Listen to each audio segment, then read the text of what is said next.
Hola chicos, espero se encuentren muy bien. Me place saludarlos. En el día de hoy les traigo una temática que yo sé que es de mucho interés para ustedes. Vamos a trabajar el género dramático y lo que abarca en él el teatro, el texto dramático y algunas características. Los invito a estar muy atentos a la siguiente explicación.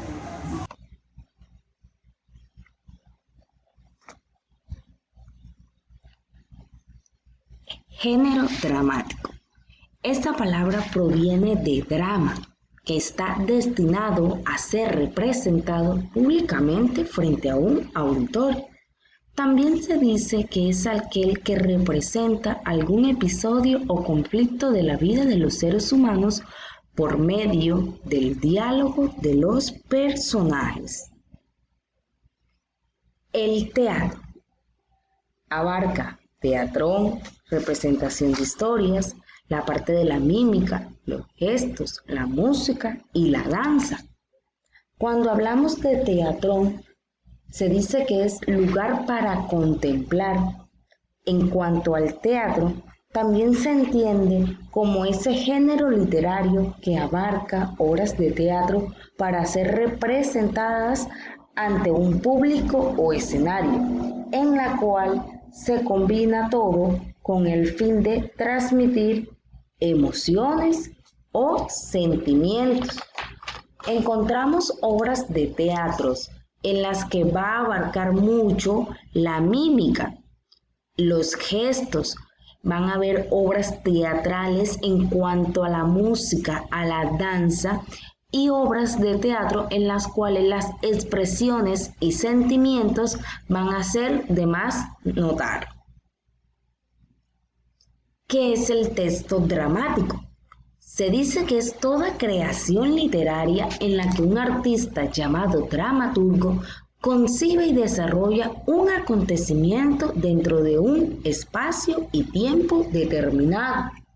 Es decir, es aquella obra escrita que representa algún problema o conflicto de los seres humanos, en la cual los personajes dialogan ante un escenario.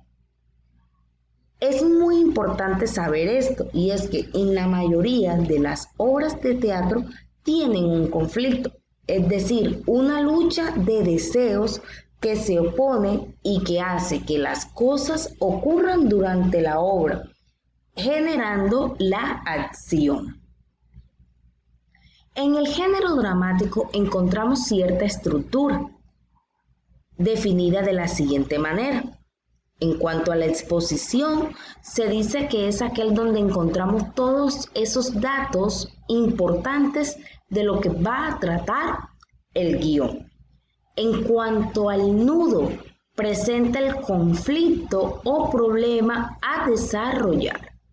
Y en cuanto al desenlace, se dice que se da la solución de ese conflicto o problema presentado anteriormente en el nudo.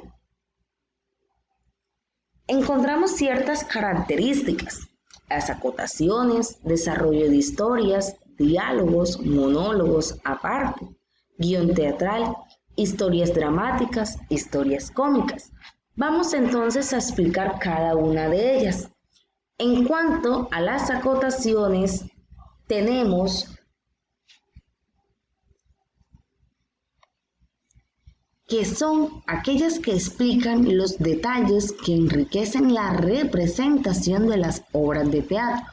Por ejemplo, los gestos de los actores, la iluminación del escenario, los efectos de sonido. Todas estas acotaciones se escriben entre paréntesis. En cuanto al desarrollo de las historias, estas son las que son representadas directamente a través de los personajes y no del narrador. En cuanto a los diálogos, es el intercambio de ideas entre dos o más personas, es decir, es el parlamento de los personajes, lo que expresa o quiere decir cada uno de ellos. Los monólogos es una parte de la obra en la que solamente habla un personaje, explicando en voz alta sus pensamientos. Y en cuanto a parte, es muy parecido al monólogo. El personaje habla consigo mismo, simulando pensar en voz alta, para ser escuchado por el espectador. En cuanto a las historias dramáticas, en este caso los personajes expresan tristeza o preocupación.